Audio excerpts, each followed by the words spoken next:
16 বছৰ বয়সত Thomas Alva এডিসনে চাকৰি এটা পালে টেলিগ্ৰাফিষ্টৰ চাকৰি কানাডাৰ ৰেলৱেত ইয়াৰ আগতে মাত্ৰ 12 বছৰ বয়সতে ঘৰৰ পৰা ওলাই আহি তেওঁ ৰেলত খাদ্য সামগ্ৰী বিক্ৰী কৰিছিল বাতৰি কাকত বিক্ৰী কৰিছিল আৰু ৰেলৰ টেলিগ্ৰাফিষ্ট এজনৰ পৰা সুবিধা বুজি টেলিগ্ৰাফ শিকি লৈছিল এইজনে সেইজন টমাছ আলভা এডিসন যিজনে পৃথিৱীখন সলনি কৰিব পৰাকৈ 1000তকৈ অধিক বৈদ্যুতিক যন্ত্ৰ উদ্ভাৱন কৰিছিল নমস্কাৰ মই নিলয় এই যে নতুন চাকৰিটো পালে কিন্তু সেই চাকৰিটো তেওঁ হেৰুৱাব লগা হ'ল চাকৰিটো এনেকুৱা আছিল যে দিনৰ পিছত দিন তেওঁ যান্ত্ৰিকভাৱে কাম কৰি থাকিব লাগে বৰ বিশেষ আজৰি সময় নাপায় কিন্তু টমাছৰ মন নিতৌ নতুন নতুন কথা জানিবলৈ বা উদ্ভাৱন কৰিবলৈ ফলত সেই চাকৰিটোৱে তেওঁক আমুৱাব ধৰিলে ইয়াৰ লগতে অৱশ্যে আন এটা কথা আছিল টমাছ আছিল অতি হট পথৰ মানুহ এবাৰ ওপৰৱালা এজনে তেওঁৰ খনিয়েকলৈ এটা ব্যক্তিগত খবৰ পঠিয়াবলৈ দিলে টেলিগ্ৰাফত কিন্তু সেই মুহূৰ্ততে তেওঁ ৰেলৰ কিছু দৰকাৰী খবৰ পঠিয়াব লগা আছিল সেই ওপৰৱালাজনৰ টেলিগ্ৰাফখন নপঠোৱাৰ বাবে টমাছৰ ওপৰত তেওঁৰ খং উঠিল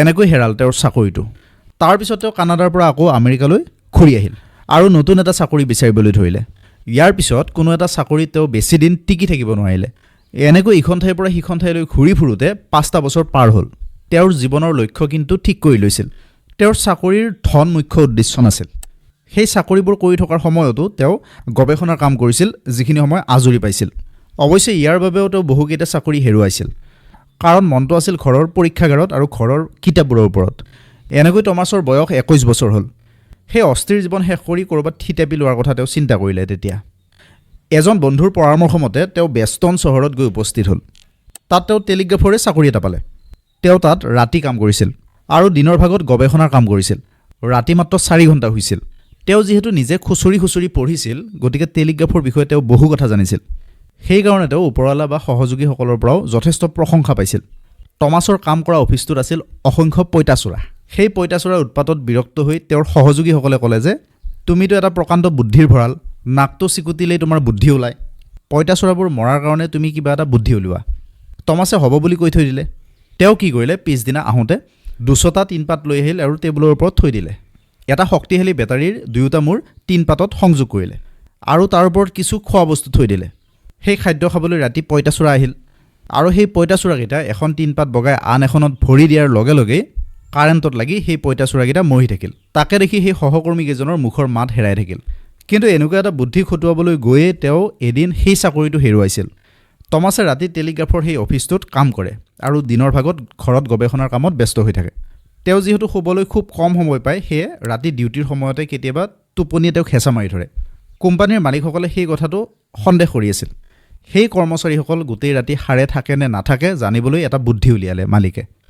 কৰ্মচাৰীসকলক ক'লে যে গোটেই ৰাতি 1 ঘণ্টাৰ মূৰে মূৰে টেলিগ্ৰাফ কৰি হেড অফিচলৈ ইংৰাজীৰ 6টা আখৰ লিখি পঠিয়াব লাগিব আৰু যদি কোনোবাই নপঠিয়াই বুজিব যে তেওঁলোক টোপনি গৈ আছে সেই টেলিগ্ৰাফ অফিচটোত বেছি কাম নাথাকে গতিকে টমাছে সেই সুযোগতে এটা টোপনি মাৰি লৈছিল টমাছে এবাৰ এটা বুদ্ধি ঘটুৱালে তেওঁ এনেকুৱা এটা যন্ত্ৰ উদ্ভাৱন কৰিলে যে সেই যন্ত্ৰটোই মানুহৰ হাতৰ সহায় নোলোৱাকৈ সেই আখৰ লিখি টেলিগ্ৰাফ পঠিয়াব পাৰে আৰু সেই যন্ত্ৰটো ঘড়ীৰ কটাৰ লগত কানেক্ট কৰি দিলে যাতে 1 ঘণ্টাৰ মূৰে মূৰে সেই সংকেত পঠিয়াই থাকে কিন্তু পিছত সেই কোম্পানীৰ মালিকসকলৰো সন্দেহ হ'ল এদিন কি কৰিলে সেই টেলিগ্ৰাফৰ বাৰ্তা পোৱাৰ লগে লগে সেই টেলিগ্ৰাফৰ যোগেদিয়ে তেওঁক মাতি পঠিয়ালে তেতিয়া টমাছৰ পৰা কোনো সঁহাৰি নহাত কোম্পানীৰ মালিক গাড়ী এখনত উঠি টমাছৰ সেই অফিচটো পালেহি আহি দেখিলে যে টমাছ টোপনিত লালকাল তাৰ পিছতেই টমাছৰ চাকৰি আৰু নাথাকিল সেই চাকৰিটো হেৰুৱাই তেওঁ সেইখন চহৰৰ পৰা আকৌ নতুন চাকৰি এটা বিচাৰি নিউয়ৰ্ক চহৰলৈ যাত্ৰা কৰিলে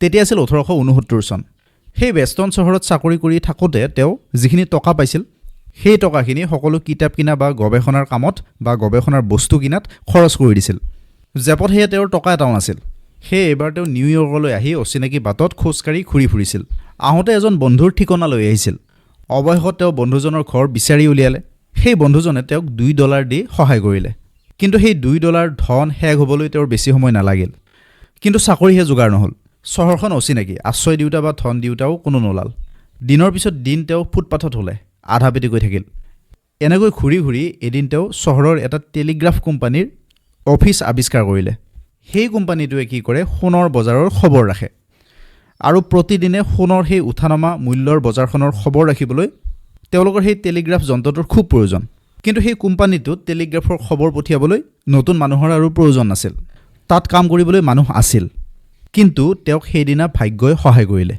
সেইদিনা কি হ'ল, সেই টেলিগ্ৰাফৰ মূল যন্ত্ৰটো অচল হৈ পৰিল।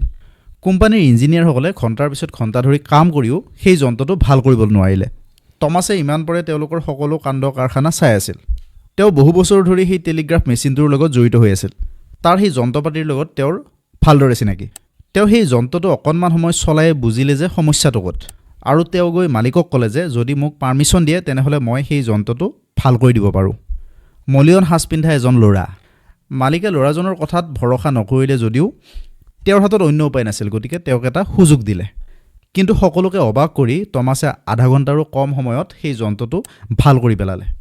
কোম্পানীৰ মালিকে সন্তুষ্ট হৈ বা কৃতজ্ঞ হৈ তেওঁক এটা উচ্চ খাপৰ চাকৰি দিলে, আৰু দৰমহা আছিল মাহে $300। ইমান বেছি দৰমহা লাভ কৰিব বুলি টমাছে সপোনতো ভবা নাছিল। সেই চাকৰিটোৱে টমাছক যথেষ্ট ধন দিলে। ইফালে তাত তেওঁৰ কাম আছিল টেলিগ্ৰাফৰ সেই যন্ত্ৰপাতিবোৰ অধিক উন্নত কৰি তোলা। সেইবোৰ কাম কৰি তেওঁৰ গৱেষণাটো সহায় হ'ল। তাত তেওঁ খন্তেকো জিৰণি নোহোৱাকৈ ঘণ্টাৰ পিছত ঘণ্টা কাম কৰিছিল, আৰু এটা কাম কৰি ভাগৰ লাগিলে সেই ভাগৰ মাৰিবলৈ আন এটা কাম তেওঁ উলিয়াই লৈছিল। সেই সময়তে তেওঁ 45টা বিভিন্ন উদ্ভাৱনৰ কাম কৰিছিল। এই টেলিগ্ৰাফ উন্নত কৰিবলৈ চেষ্টা কৰি থাকোঁতে তেওঁ উদ্ভাৱন কৰিলে টেলিগ্ৰাফ লাইনৰ পৰা কথাখিনি নিজে নিজে কাগজত ছপা কৰা যন্ত্ৰ। তেওঁ দিন ৰাতি একেকাৰ কৰি কষ্ট কৰিছিল। তাৰপিছত সেই যন্ত্ৰটোৰ পেটেণ্ট পাবলৈ তেওঁ এপ্লাই কৰি দিলে। এপ্লাই মঞ্জুৰ হ'ল। কোনোবাই যদি কিবা এটা নতুন বস্তু আৱিষ্কাৰ কৰে, বস্তুটোৰ ওপৰত তেওঁৰ একচেটিয়া অধিকাৰ থাকিবলৈ, আনে যাতে নকল কৰিব নোৱাৰে, সেই উদ্দেশ্যৰে আইনত থকা যিটো ব্যৱস্থা সেইটোৱে হ'ল পেটেণ্ট। এডিছনৰ সেই নতুন যন্ত্ৰৰ কথা মানুহৰ মুখে মুখে বিয়পি গ'ল, আৰু বাতৰি কাকততো প্ৰচাৰ হ'ল। টেলিগ্ৰাফৰ যে এটা বিৰাট উন্নতি হ'ল সেয়া মানুহে বুজি পালে। তাৰপিছত সেই যন্ত্ৰটো কিনিবলৈ বহুতো কোম্পানী আহিল। এটা কোম্পানীয়ে আহি তেওঁক $40,000 দিলে। তেওঁ ভাবি আছিল যে $4,000 বা $5,000 দিব। তেওঁ আচৰিত হ'ল আৰু ভাবিলে যে সঁচাকৈ ইমান মূল্যৱান যন্ত্ৰ এটা সাজি উলিয়াইছে নেকি বাৰু তেওঁ। তেওঁৰ হাতলৈ ইমানখিনি ধন অহাৰ পিছত তেওঁ চাকৰি নকৰি স্বাধীনভাৱে তেওঁ ব্যৱসায় আৰু গৱেষণা কৰিবলৈ আৰম্ভ কৰিলে, আৰু 1870 চনত নিউ জাৰ্চিত এটা সৰু কাৰখানা তৈয়াৰ কৰিলে। বহু মানুহ নিয়োগ কৰিলে। দিন ৰাতি একেকাৰ কৰি তেওঁ কামত লাগি থাকিল, আৰু মাত্ৰ 5টা বছৰৰ ভিতৰত 122টা নতুন সঁজুলি উদ্ভাৱন কৰি পেটেণ্ট লৈছিল। ইয়াৰ পিছত তেওঁ মেনলো পাৰ্ক নামৰ ঠাইত কাৰখানা আৰু গৱেষণা স্থাপন কৰে। ইয়াতে তেওঁ মানুহৰ ইতিহাসত অমৰ হৈ থাকিব পৰা উদ্ভাৱনসমূহ কৰে। ইতিমধ্যে আলেকজেণ্ডাৰ গ্ৰাহেম বেলে টেলিফোন আৱিষ্কাৰ কৰিছিল যদিও তাক নতুনকৈ গঢ় দি মানুহে ব্যৱহাৰ কৰিব পৰা কৰিছিল টমাছ আলভা এডিছনে। তেওঁ 1000তকৈও বেছি যন্ত্ৰ আৰু সঁজুলি উদ্ভাৱন কৰিছিল আৰু বহুতো যন্ত্ৰক উন্নত ৰূপ দিছিল। তেওঁ টেলিফোনৰ কাৰণে কাৰ্বন ট্ৰেন্সমিটাৰ আৱিষ্কাৰ কৰিছিল। তাৰ ফলত টেলিফোন মানুহে ব্যৱহাৰ কৰিব পৰা হৈছিল, যিয়ে মানৱ জাতিলৈ সাংঘাতিক পৰিৱৰ্তন আনিছিল। কোম্পানীৰ মালিক এজনে সেই মালিকী স্বত্ব কিনি লৈছিল $1,00,000। টমাছে সেই বাল্যকালৰ পৰা দিন ৰাতি এক কৰি কৰা কষ্টৰ ফল তেওঁ লাভ কৰিবলৈ আৰম্ভ কৰিছিল। ইয়াৰ পিছত তেওঁ আৱিষ্কাৰ কৰিলে গ্ৰাম্যফোন আৰু বিজুলী বাতি, যিয়ে পৃথিৱীখন ভাবিব নোৱাৰাকৈ সলনি কৰি পেলালে। তেতিয়া যন্ত্ৰই গান গোৱা দেখি মানুহ হতভম্ব হৈছিল। তেওঁক মানুহে কৈছিল মেনলো পাৰ্কৰ যাদুকৰ বুলি। মানুহে সেই বিজ্ঞানক যাদুমন্ত বুলি ভাবি আচৰিত হৈছিল। মানুহৰ মাত যে কেতিয়াবা ৰেকৰ্ডিং কৰি শুনিব পৰা হ'ব, মানুহে তেতিয়া কল্পনা কৰিব পৰা নাছিল। ইয়াৰ পিছতে আহিল তেওঁৰ জীৱনৰ আটাইতকৈ সৰ্বশ্ৰেষ্ঠ আৱিষ্কাৰ, অৰ্থাৎ বিজুলী বাতি। ৰাতিক দিন কৰিব পৰা হ'ল। এদিন গৱেষণাগাৰত কাম কৰি থাকোঁতে টেবুল লেম্পটো নুমাই থাকিল। সেই কামটো আধা কৰা হোৱাত মনটো উচপিচাই থাকিল। তেতিয়াই তেওঁৰ মনলৈ আহিছিল সেই বিজুলী বাতিৰে চাকি জ্বলোৱাৰ কথা। এই বিজুলী বাতিৰ সম্বন্ধে তেতিয়ালৈ যিমান কিতাপ লিখা হৈছিল সকলো তেওঁ পঢ়িলে। তাৰপিছত আৰম্ভ হ'ল ইটোৰ পিছত সিটো পৰীক্ষা। বছৰ বাগৰিল। শেষত বাল্বৰ ভিতৰৰ বায়ু পাম্প দি উলিয়াই বগা সূতাৰ ওপৰত এলান্ধুৰ প্ৰলেপ লগাই সেই সূতাডাল ফাৰ্নেছৰ প্ৰচণ্ড উত্তাপৰ মাজত ৰাখি তাক কাৰ্বনত পৰিণত কৰিলে।